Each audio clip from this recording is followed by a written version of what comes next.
Hey there, everybody. Welcome to our evening edition of Big Brother 22 All-Stars live feed spoilers. It is still day 3, the nomination ceremony. It's happened, and the thing about these nomination ceremonies is that if you're a loyal feed watcher, you probably have at least somewhat of a sense as to what's going to be happening. But the drama is more about the aftermath. It's more about, okay, how are these people going to react to this news? And that's what we're going to lay out for you here. We'll also talk about whether or not this was a good move for head of household Cody to ultimately make. So before we get into the nominations, if you do like this video, give us a like, subscribe, and hit that notification bell so you don't miss any other live feed updates. We do a lot of them. And also, check out our links in the description to the store and also our Patreon, where we have a number of different tiers and benefits there that are definitely worth checking out. Okay, so we're going to get straight to the meat of it. Who are the nominations? And for all of you who have been watching the live feeds along with us, you probably have an idea of who are the nominations.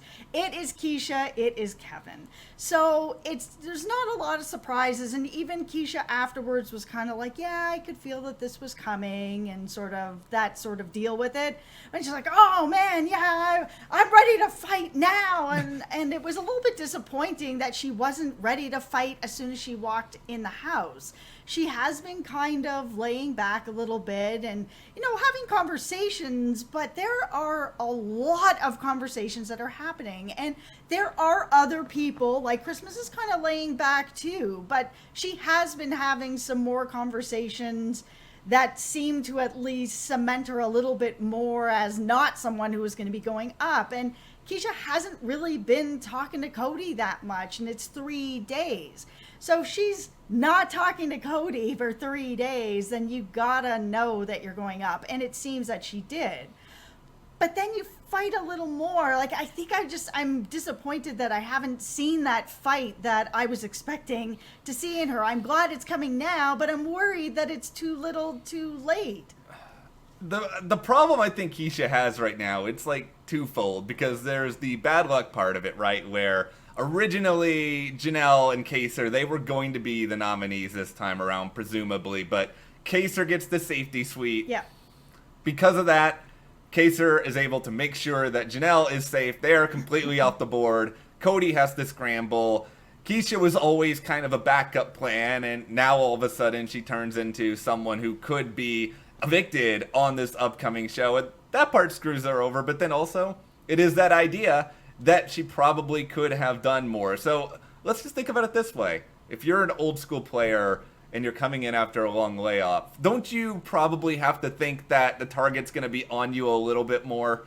Well, for sure. I mean, just like I said, in general, if you're not having conversations with the HOH, then you are probably being talked about as someone that they're going to possibly put up because they don't have a relationship with you.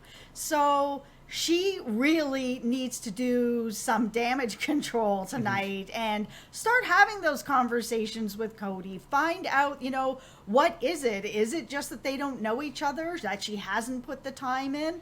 Maybe she can do enough during this time before the veto to get that time in with him, work some kind of deal with him so that she can stick around. It's not over yet, but it's a little bit late to be coming in and getting fired up now that you have to be fired up. The other thing is that Keisha, if she did feel as much intuition as she claims that she did, that she was going to be up on the block, and and I love Keisha, and I want to see her act on that a little bit more, because if you're feeling it at least a reasonable amount of time, you still have a little bit of a chance to turn it around. And I know that she's kind of just easy pickings right now because of her position, of her being an old school player, and because she's not like in that spider web of relationships of Cody knows this person for that reason or this person for that reason. But that's also still on Keisha. She has to make those connections. She knows she doesn't know Cody that well. She needed to put in that time, and I think that is, yes, a little bit of bad luck with the safety suite thing, but she also didn't put in the time that needed to be put into Cody. Hopefully, there's still a little bit of time for her to change things around depending on whatever happens with the veto. She's a smart player. Yeah. Problem is Kevin is also a very smart player. Yes, Also he my is. winner pick, so it's like I'm in a really terrible position because there's two people I love on the block, and one of them, if they're evicted, I'm gonna look like a huge chump like 1 week into the season. So Oh man, I don't want to see Keisha go, but I really, after Kevin said that he wants to use his winnings to adopt, like I can't see him go right away. First week, that's heartbreaking. There's Well, a lot on the line for Kevin. here's the good news and bad news with Kevin right now, because at least according to sort of what Keisha was saying in a conversation with Davon, where they were talking a little bit about how, they can deal with this, how Keisha can try to move forward and all that. But apparently, Kevin looked a little bit more shocked by the nomination than Keisha was. But Kevin immediately goes into damage control, runs up, has a conversation with Cody Yes. right away. The good news is it's a good way to sort of present yourself as not upset, as trying to play the game, trying to smooth things over. The bad news is, if I was in the game in this situation and somebody came up to me right away and was like, "It's okay, I understand it. There's a way that we can work through this," there would be a part of me that's like, aren't you a little bit more upset than you're letting on? Like, yeah, this is good, but it's also kind of like, I know you're really mad on the inside. It's okay to show it. Well, it just also sort of depends, right? I mean, Kevin as well as Keisha haven't had a ton of conversations with Cody, so that could be that moment to go up to Cody and be like, hey, listen, no hard feelings. We haven't been having a lot of conversations together. I get why I would be on the radar.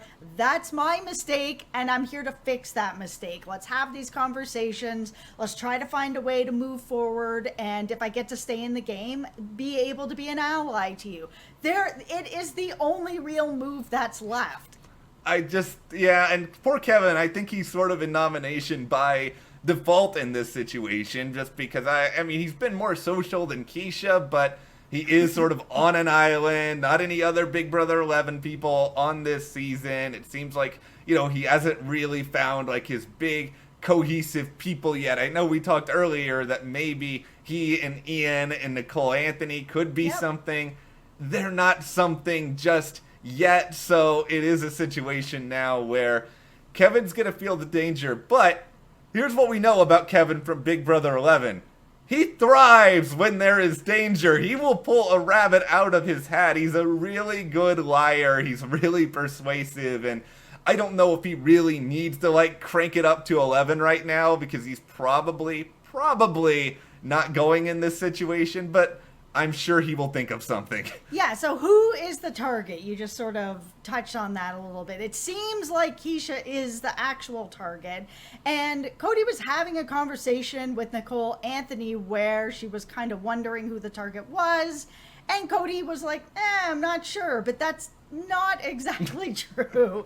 And I mean, really, they haven't had a ton of conversations either, so it makes sense that he wasn't going to tell her and just kind of give the obligatory, I'm not sure yet, we'll see where the chips fall, because why is he going to say that before the veto is even being played?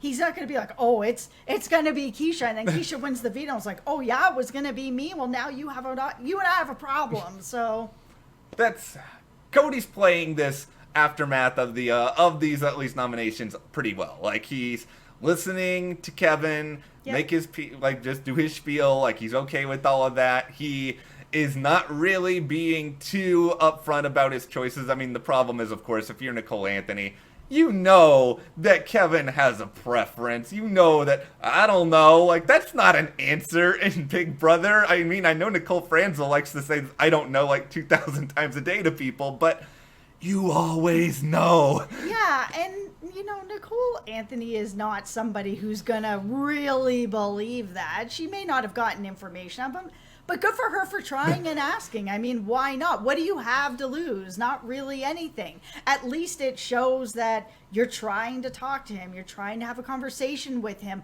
All conversations in this game matter. There's a lot of lying going on already, which Yep. it's Big Brother. Of course you have that. You have Cody pretending to not have a preference. You have Danny telling Keisha that, acting like she doesn't really know or understand anything that's going on, as though an HOH and Big Brother doesn't actually go over their nominations with people. This isn't like the other Cody season 19 where he's like, oh, I'm just going to surprise everyone and try to put ball on the block.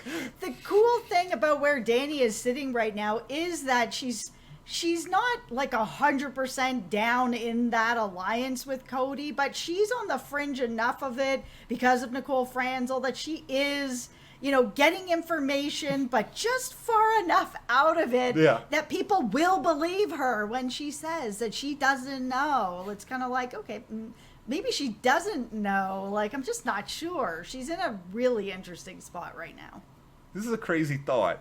Is Danny really kind of doing the same thing she was at times in Big Brother 13? Because she did have a relationship with the other vets, but then she also had Dominic, and she had some of the problem was Danny that season, she kind of picked her side and made her move a little bit too soon. Yeah. Can she restrain herself? Yep. That is the big question. All right, so I guess the final important question here, it's the real humdinger, to use another. I don't know why. I think people probably think I'm on the Old West with some of these words that we use in this. Humdinger. And squadoosh. Squadoosh. I've never heard that before you. Is that even in a decade? I don't know, but hey, it's still the word of the week, month, whatever. Okay. Is this the right move for Cody to make right now? For me, it feels like it is. I mean, like we've sort of said with Keisha, she'd been having some conversations, but she'd been really kind of laying low. If Keisha goes home, we're all gonna not be happy about it, but the people in the house might be okay with it because nobody has really been having those really important, deeper connections and conversations with her. So if she goes, I don't think anyone's gonna be so mad at Cody, just all the viewers. That's the thing. It's like my Big Brother brain is telling me, okay, yeah, this is probably a decent move for Cody because, yeah, it's an old school person. If you can't get rid of Janelle, you can't get rid of Kaser, you might as well get rid of someone else you're not that attached to, someone who a lot of your friends aren't attached to, and you can just do that and then move forward. The one kind of what if is that you better be sure that you are in really good with the group that you have right now, to sort of make it into old school versus new school kind of early, and then you realize you need these old school players later. They may not be that into helping you if they're all sort of aware that, oh, you were thinking about getting rid of Janelle or Kaser, and then Keisha's on the block. It can be a risk. Yeah, and I mean, we were kind of talking about this a little bit off camera before we came on. Just that idea that if he was going after, Janelle and Kaser earlier, which he's never really confirmed, everybody just knows that it was happening. And now he's got Keisha and Kevin up there. If one of them wins the veto, I think a move that might actually work to benefit him is to put up a new school player that he is not working with. There is no reason to draw the line in the sand this early between both sides, because he may end up in a situation later where he is going to need somebody from the old school side of it. And if he's the person who's like, oh yeah, I got rid of a new school person, everybody's fair game, then at least it's not all the old school people deciding to target Cody because he's targeting all of them. It doesn't hurt. I'm going to put, this is a new bit here. We've already done the tinfoil hat a lot. It'll continue, but I'm about to put on my devil horns. Oh dear, all right. Here we go. I don't know what that looks like. I'm not going to sit there and do that. It's going to live on the internet forever, but okay. All right, so here's what's going to happen. I really want the veto to be won and used. This is evil, but I want to see the first HOH of this season just go down in flames and be this just crazy disaster. And if Keisha or Kevin win the veto, or if somebody else wins the veto and takes one of them off, it is going to put Cody in such a pickle because it seems like he wants to try to bring in Memphis, and that's why Memphis wasn't put on the block. And then if you put up Memphis, you may end up losing that. He might end up losing that anyway. And Nicole F. probably doesn't want Ian on the block. Yeah, and I mean, and I hate to say this, but the person that would make the most sense would be to put up Nicole Anthony, which I also hate. This is a very interesting season for me because there's a lot of people that I really like in this game where it's like, every week I feel like everyone I like is going to be on the block. Someone win the veto. Yeah. That is all I have to say. Devil Matt has signed off. We need the veto win. We need chaos, entertainment. I hope we have a lot of it. But later, we'll go through the late night feeds. Maybe there will be some exciting stuff and follow up that happens. I'm sure there's more aftermath coming. But for now, what do you guys think about these nominations? Where do you think the feeds are going tonight? And who do you want to see win the veto? Let us know in the comments. And if you do like this video, give us a like, subscribe, support us further. Check those links to the store, the Patreon, and we'll see you guys here next time.